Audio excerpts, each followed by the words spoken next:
Hey there, it is another evening, still dark outside, so I'm doing some indoor plant starting projects. And the one I want to share with you today is growing some indoor tomatoes. This is one that I get questions about quite often. I've grown tomatoes inside a few different times now with pretty good success. I even had some on my windowsill last summer and they were super fun. And so I'm just going to share with you how I'm setting this up, and if you feel like, you know what, it's time, we probably are already starting your tomatoes for the summer, but if you want to have some like indoor tomatoes or just a fun little pot, there's some easy ways to do it and it's super fun. So first thing you need to do is get like a very small tomato plant. Unless you're growing in a really huge container, you're gonna need something that can handle being in a small growing space. So there's a few different varieties out there. Baker Creek has a couple. They have this orange hat. I think they have a tiny, is it like Tom Thumb? They have a couple other different little mini micro tomato varieties, and that's what you want to look for, like extra dwarf, extra micro mini. Now, these tomatoes, I will say, if you are going for the most incredible flavor and you want to have like that incredible homegrown tomato experience, these varieties might not be like exactly that. I haven't found that they have just the most incredible flavor, although these are supposed to be really, really sweet, and they're a really fun little kind of ornamental, even if you just grow them just for that. But we're gonna grow them and hopefully harvest some tomatoes, which we will eat, and my daughters will eat. They love to eat just raw tomatoes, raw cherry tomatoes.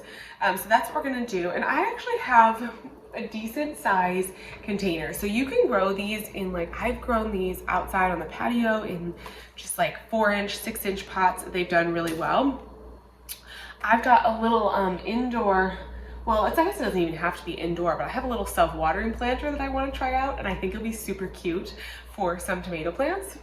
So I actually got this, it came with my raised beds from Vego Garden. I'm not working with them on this video, although I have worked with them in the past. I really like their raised beds. Drop the instructions. Will I read these? Maybe. But they have these little self-watering containers. And really you can use any container that you want, but just when I was looking at the size of this when this came, I thought this is like perfect micro tomato size. They really do just do fine in a little tiny space.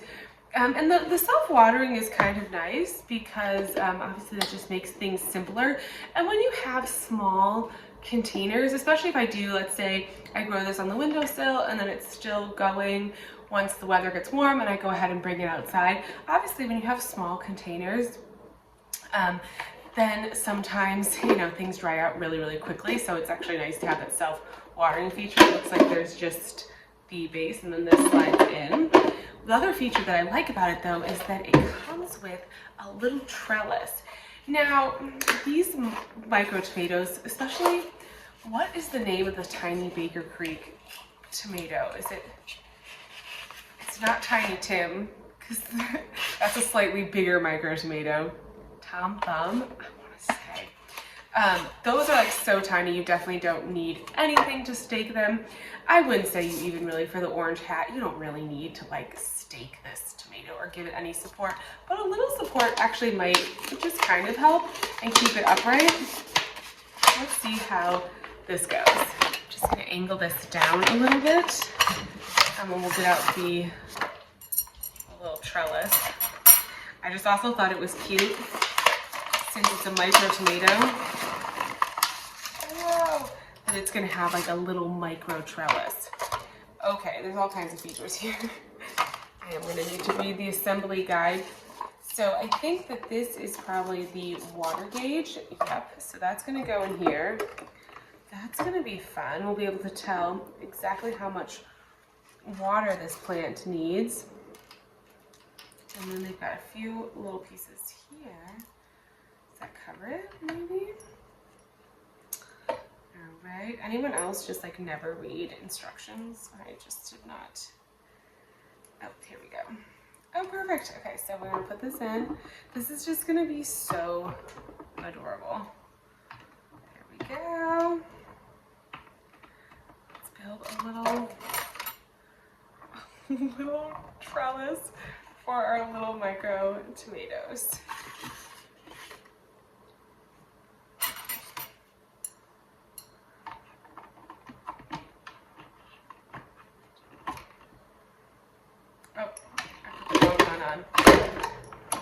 Well, that's what happens when you don't read the instructions.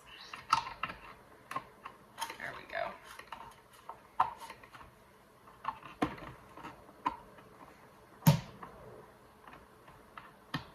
All right, I'm gonna finish building this and then we'll get some soil in here and we'll get this all planted up.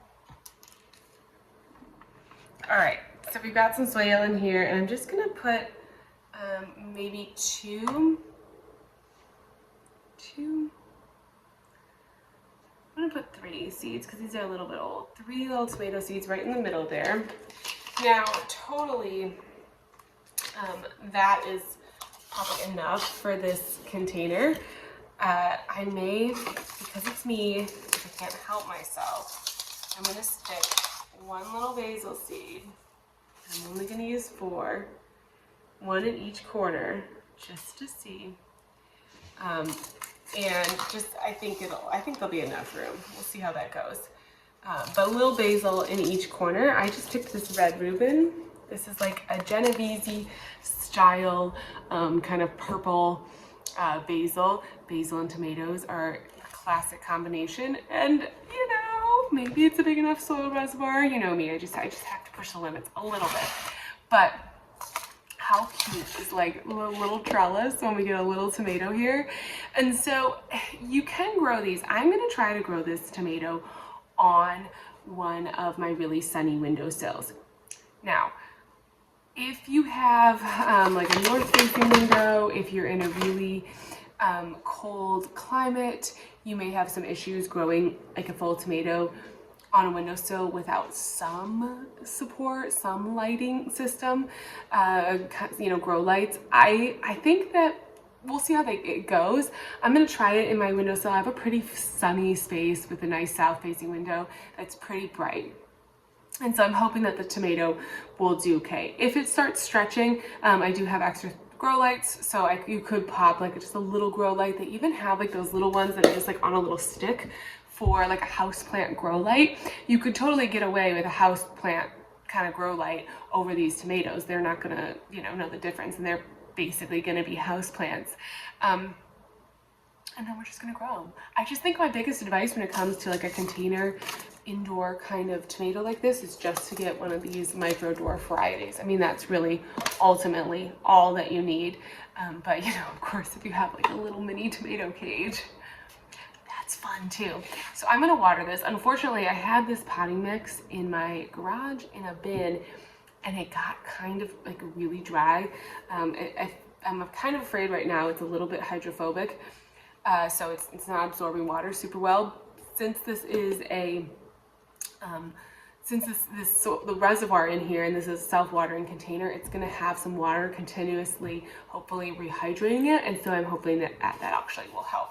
So we're just gonna go over here. We're just gonna fill it up with some water. We're watering it. I'm gonna put this on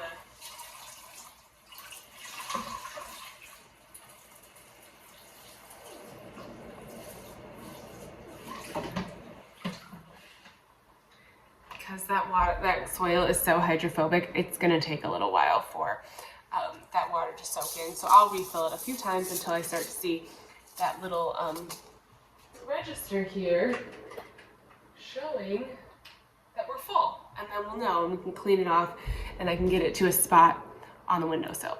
Okay, while I'm doing that, or waiting for that for the next round of water, the other project I'm going to do inside today is start some elephant ears.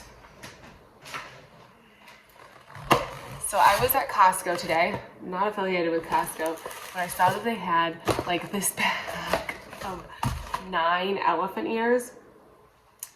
And at first I was thinking, what am I gonna do with 9 elephant ears? There's no way I can possibly grow 9 elephant ears, but then I started thinking, you know what, I can make this work. There are some couple pots on my front porch, which is like shade. I mean, it's a porch, so there's shade, which elephant ears do well in shade. So I thought these would be really pretty in my front pots as part of my kind of container decorations by the front door. I also think I might try, I have a couple big containers in my kind of sunroom that I was gonna put a palm in, but I just kind of haven't found like the right palm that I want to. So I thought, you know what, if I get a couple of these started, I could grow them as houseplants inside. They're super pretty. I mean, look at that. They're just like gorgeous. They're gonna get like 4 feet tall. So really big and beautiful. And then they're also supposed to be deer resistant. So I may go ahead and plant some of these out in the landscape. And I'm kind of excited to see if I plant some of these guys out in the landscape, how big would they actually get? I mean, the one time I grew elephant ears in the ground, they got absolutely massive. Growing them in containers kind of, you know, controls the size a little bit. It keeps them, I would say the ones I've grown in containers have only ever gotten to like 3 feet tall. But maybe, you know, yeah, maybe like around 3 feet tall, but they can get just huge. So I have a couple spaces where I think these would be fun, like in the landscape, maybe in my kind of front yard area and stuff. And since I have 9, I figured we'll put them everywhere. So then I went ahead and I opened it up a little bit and started looking, because I was a little worried, like what shape? I mean, these are, you know, I got these at the grocery store essentially. They actually look to be in pretty decent shape. They're still kind of, you know, firm. They don't feel dry or, you know, like dried out. They don't feel dead. They feel pretty good. They don't look very moldy. And you can see the top here, and then these little, all these little spots, those are the roots. So this little top is what's gonna go up. Now you could wait, you could totally just wait and plant these out after the last frost. There would be absolutely enough. This one's looking a little bit rougher. These look a little bit dry. Ooh, that one does not look good. You see that?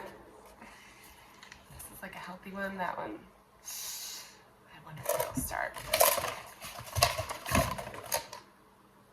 This one looks like it might be okay. Okay, well, I don't think there's any life in that one. So maybe we have 8. They're kind of different sizes. It doesn't even really say what variety. There are some really, like it's just elephant ear. I mean, that's what happens when you get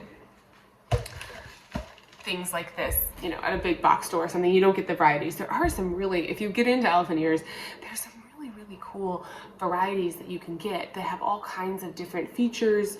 There's ones that are like you know, purple, reddish. There are some that are more you know, variegated. I think it's the mojito is variegated, super pretty. You know, so they're really cool. But these will be nice and kind of just like fun for what we're doing, and you couldn't beat the price. So what I'm going to do to start these is I just grabbed this big open pot, and usually, so you can wait, totally wait to start these. As I was saying, you can totally wait to start these outside and just plant them out in the spring after your last frost. They are frost tender, so if you know, they aren't going to be a perennial for me, and if you plant them out before the last frost, they're not going to make it. But you can also start them inside, and they kind of take a little while to get going. So I think for me, I'm gonna start them inside, and I have a couple of these low containers. There's a garden bird in here. These like wide little containers. And what I'm gonna do is spread a little potting soil in the bottom, and then just place them in here, cover them. I'm not gonna like fully start them. I just want to like kind of get them started. So I'm not going to grow them in here long term. I may even put just like a few next to each other in here, which again, like that's not how I will continue to grow them. I would never grow them this close, but I just want to get them kind of started. And so I'm going to start them inside like that, and then once they start sprouting, once we get past the last frost even, which, you know, will be in about, I got about a month, 5 weeks, then I'll transplant them out into their final containers. And that's the plan.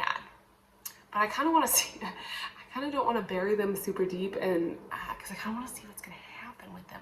And they are one of those that take a while, where you kind of sit there and you think, are they gonna actually grow? What's happening? What's going on? So I'm impatient. I like to kind of know. So I'm just gonna put them in. Oh my gosh, this soil is awful. It's so dry. I'm gonna go get more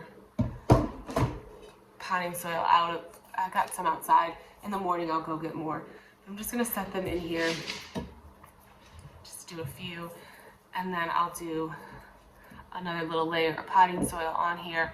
I'll water them and then I'll wait. I don't think I'm even gonna start this. Should I? That does not look like that can possibly be valid. Like that can't be, right? Although there are a few. Maybe I'll start it in its own. Maybe I'll just like stick it to the side. They're real funny looking plants in general. They're just, I remember the first time I got elephant ears, I was like so disturbed by the way these look. Okay, this guy, we'll do this on its own because I'm just curious to see if it'll sprout. I don't think so. And then we'll put these in here. But yeah, I gotta go get more potting soil. I thought I had more in here for some reason. I gotta get more from outside. But it's dark and it's cold out, and so I'm gonna save that for the morning.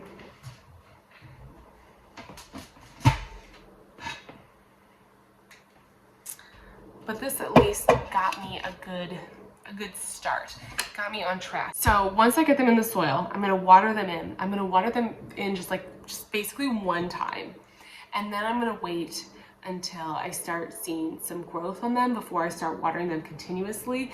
Just like any kind of bulb or anything, you don't want to start dealing with any kind of root rot. So if you put too much moisture on them before, or you treat them like you would a seed, you're gonna end up with rotting bulbs. So you wanna just water them once, kind of like let them know, hey, it's time to wake up, and then wait till they're actually up, sprouted, before you start really watering. And then once these guys are up, they do like a fair amount of water. They're definitely a more water loving plant, so then you want to really keep on top of it.